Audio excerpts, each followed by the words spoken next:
20 years since 9/11. 20 years since I've seen my son. Still difficult every day. The good Lord made us very strong of mind, strong of will. You know, you can't let these issues in life destroy your life. You have to fight to make sure that it's never forgotten. 20 years later, we still talk about it. 20 years later, I still remember my son over and over and over and over.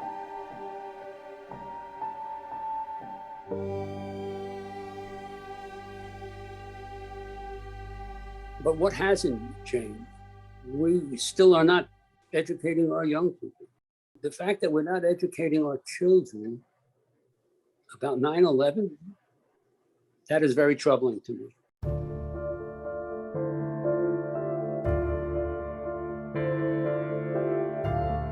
I love to mingle in the hallways before I speak. It always baffles me if I can be walking down a hall and kids know now that I'm coming to speak, and I ask a child, say, what do you know about 9/11? And the answer I have received many, many times is, what is 9/11? Now that's baffling, isn't it? So if you don't teach our children, what do we have? We have an issue where if we don't teach history, history will repeat itself.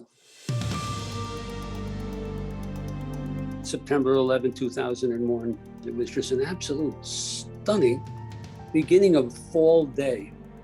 I couldn't wait to get out to the garden because I love gardening. But I got a phone call from my son, Jonathan, and Jonathan said a plane hit the North Tower. It's 8:52 here in New York. I'm Bryant Gumbel. We understand that there has been a plane crash on the southern tip of Manhattan. They want to go to these things. They demand going to these things. I said, are you going? Jonathan said, yes. They want to go. That's in their blood. He said, Dad, we're going to the World Trade Center.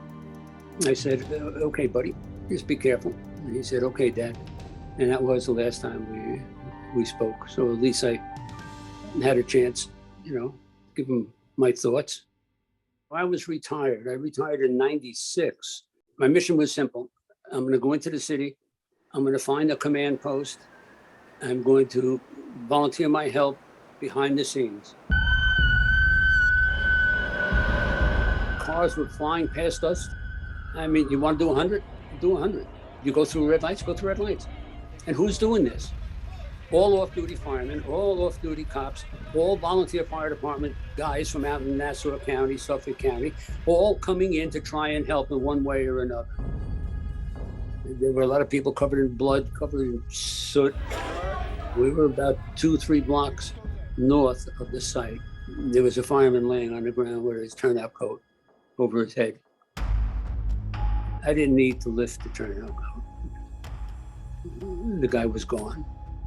But, we just looked at each other and realized that, oh, dear Lord, this is going to be a horrendous day for a lot of people.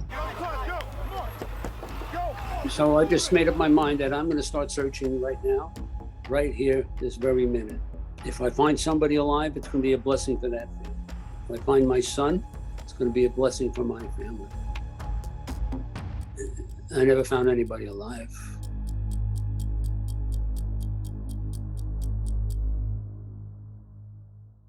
I saw many guys were searching for their fathers, their brothers, their uncles, their nephews, their nieces.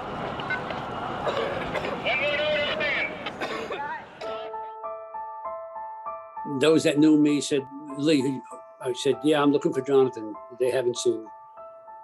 Other guys would say, you seen my dad? Haven't seen him.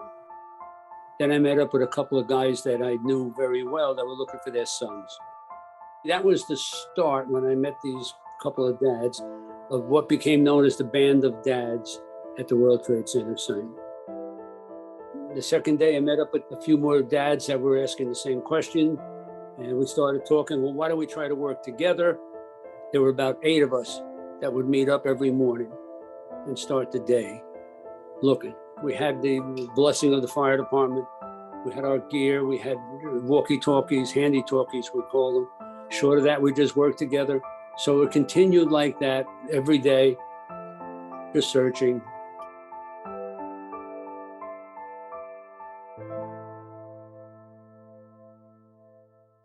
The phone rang. It was 11:30, which was unusual. Answered the phone. It was Paul, the chief in charge of the recovery for the fire department, with a voice of absolute pleasure, absolute beautiful, nice tone. He said, "Hey, Lee, we have John."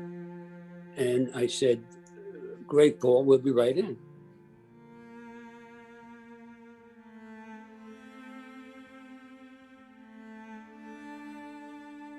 There was what we call a Stokes basket over on the side with a flag over it. And that was Jonathan. I said, "Thanks, Paul." I walked over, lifted the flag, but I couldn't open the body bag because it wasn't Jonathan like I knew Jonathan. But I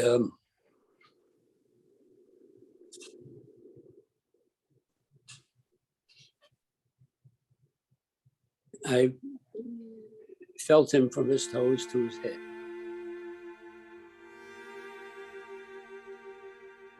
Brendan, myself, and a number of guys from the squad that were there also. We picked up Jonathan.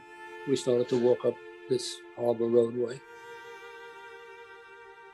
Everybody has to salute at this point. So I just looked over at them and I smiled at them, big smile. And then they smiled back and I gave them thumbs up. Because you had to say thank you. These men and women are on their hands and knees every day. And in this case, for 3 months. Doing what? Finding body parts.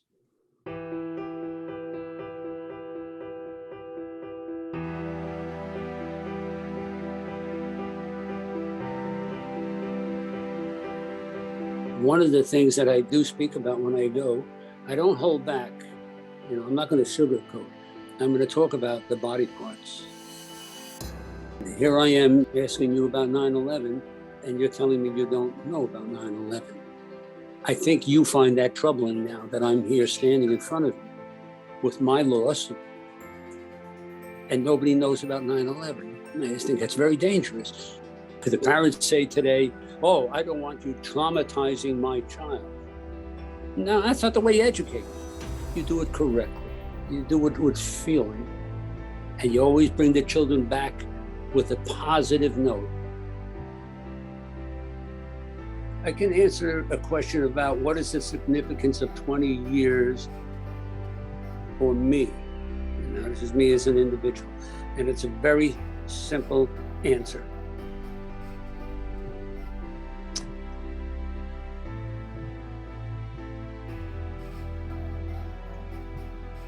It means I haven't seen my son in 20 years. I'm not about to let him be forgotten.